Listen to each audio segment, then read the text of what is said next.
A continuación hablaré del tema de la ansiedad, que en la actualidad la mayoría de las personas lo padecen. La ansiedad es un mecanismo de defensa natural del organismo frente a estímulos externos o internos que son percibidos por el individuo como amenazantes o peligrosos, y se acompaña de un sufrimiento desagradable o de síntomas somáticos de tensión.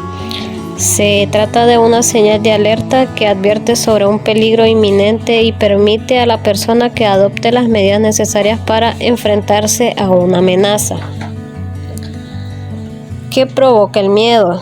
Los principales desencadenantes del miedo son la percepción de daño o de peligro, tanto de carácter físico como psicológico.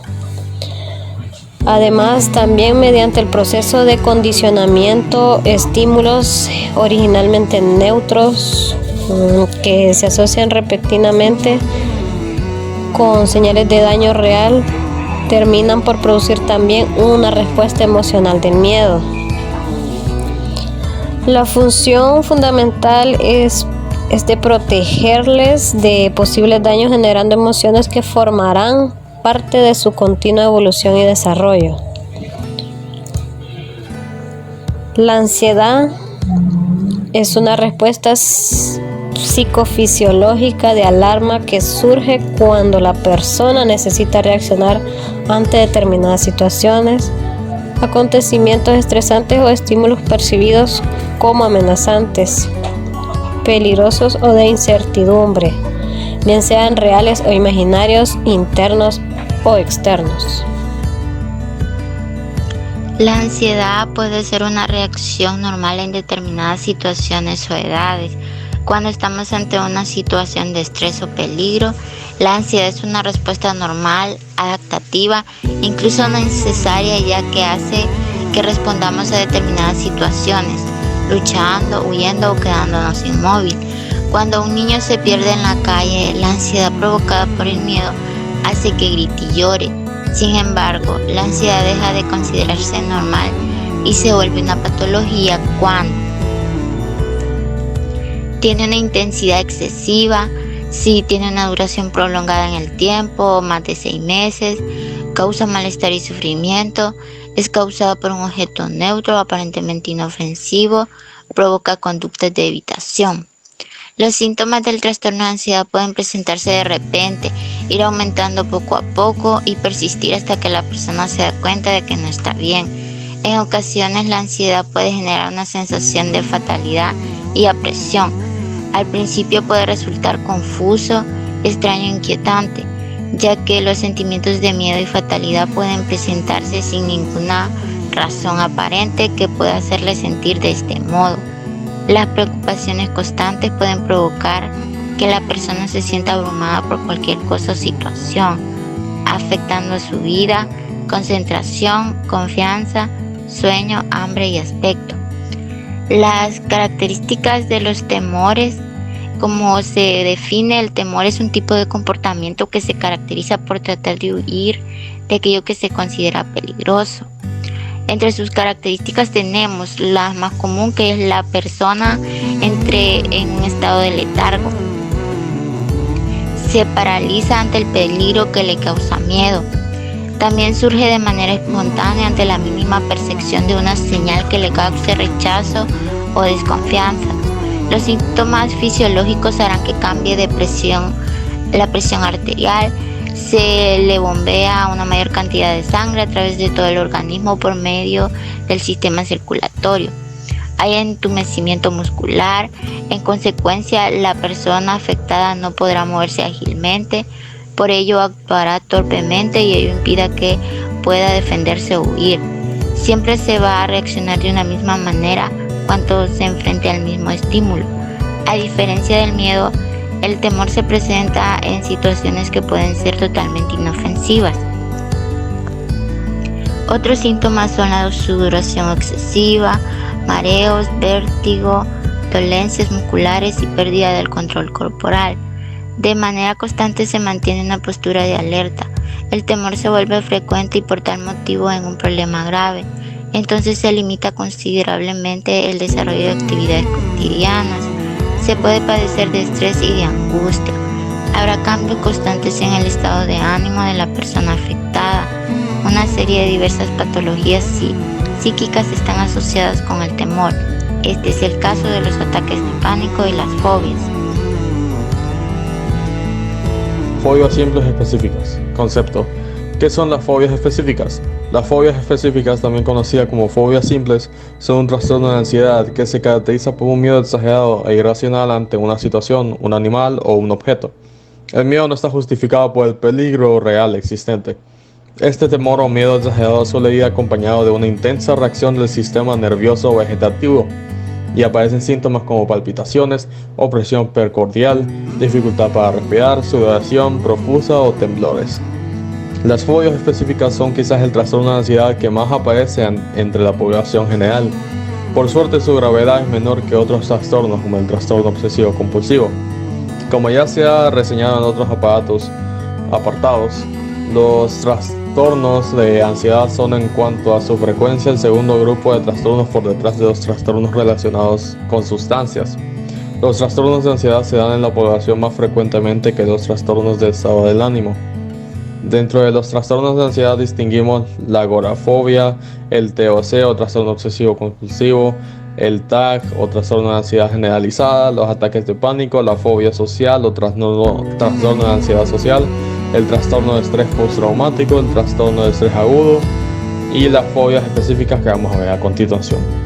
Fobia específica, diagnóstico.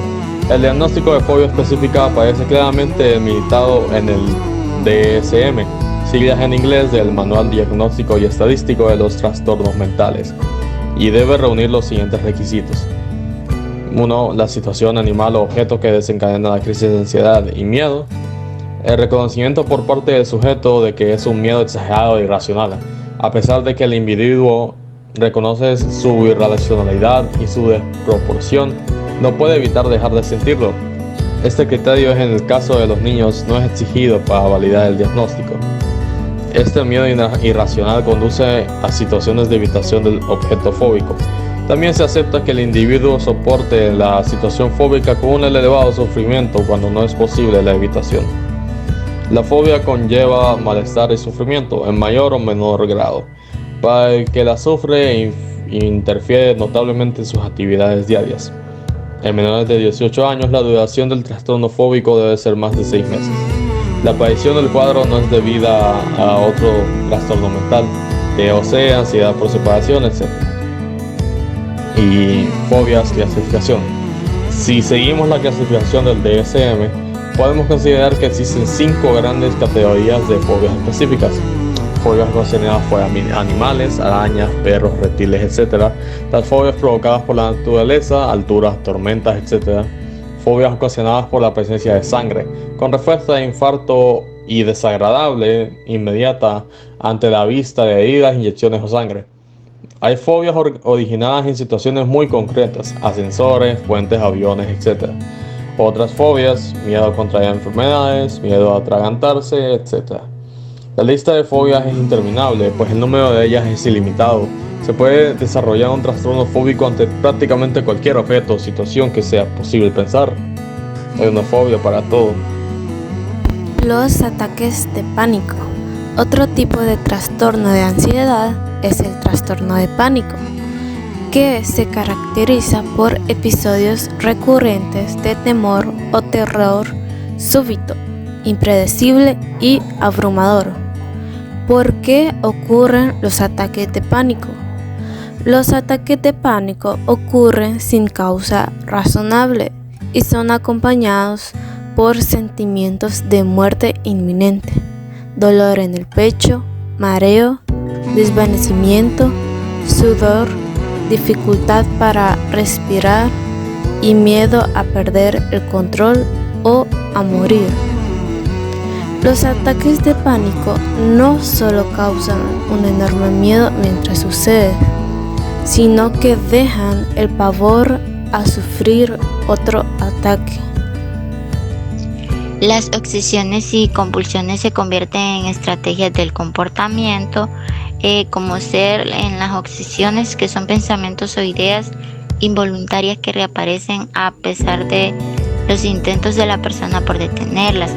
mientras que las compulsiones son conductas ritualistas repetitivas que la persona suele sentirse obligada a realizar. Los pensamientos obsesivos suelen ser horribles y aterradores. Por ejemplo, un paciente informó que cuando pensaba en su novio deseaba que se muriera. Cuando su hermana habló de ir a la playa con su bebé, esperaba que ambas se ahogaran. Las conductas compulsivas pueden ser igualmente perturbadoras para que la persona se sienta obligada a realizarlas. Los individuos que experimentan obsesiones y compulsiones no suelen parecer particularmente ansiosas. La respuesta es que si la persona deja de realizar la conducta irracional o alguien más trata de impedir, sufre ansiedad severa.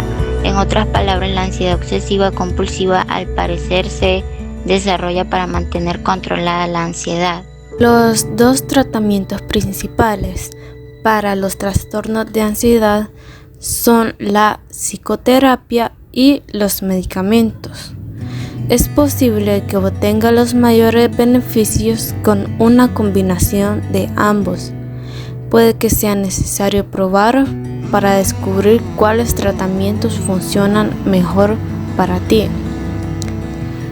La psicoterapia, también conocida como terapia del habla o asesoramiento psicológico.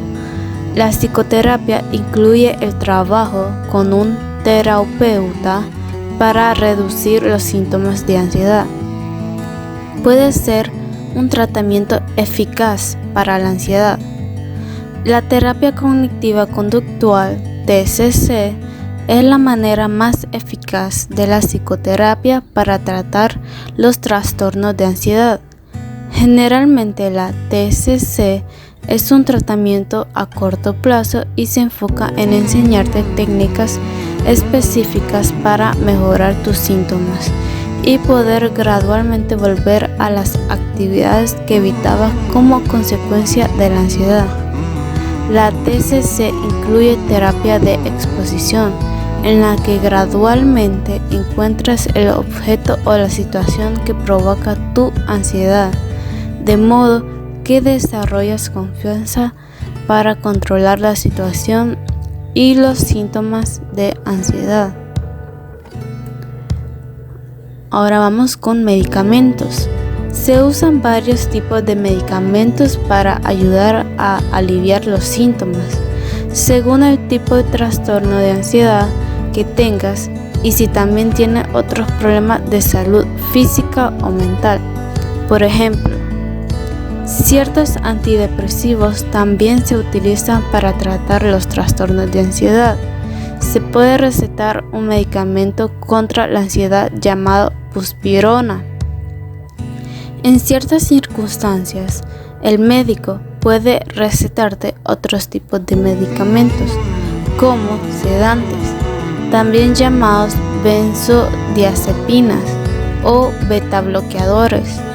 Estos medicamentos sirven para el alivio a corto plazo de los síntomas de ansiedad y no están diseñados para usarse a largo plazo. En cuanto a la conclusión, podríamos decir que las causas de la ansiedad pueden ser diferentes dependiendo de nuestro modo de vida y hábitos. A continuación se presentan algunas de las causas, que sería la acumulación de estrés durante el periodo de largo tiempo, que es cuando sufre una cantidad elevada de estrés todos los días. Un periodo prolongado en el tiempo provoca que nuestro sistema esté en constante alerta y por lo tanto que la ansiedad aparezca en cualquier momento en forma de catarsis. También está las situaciones límites. La intensidad de experimentar situaciones de riesgo pueden ser beneficiosas. Como un ejemplo de ello podemos decir, podemos fijarnos en el éxito de actividades como el puenting o el paracaidismo. Sin embargo, si estos momentos de alta carga emocional son consecuencia de vivencias traumáticas o desagradables, ocurre todo lo contrario. Una situación que nos recuerda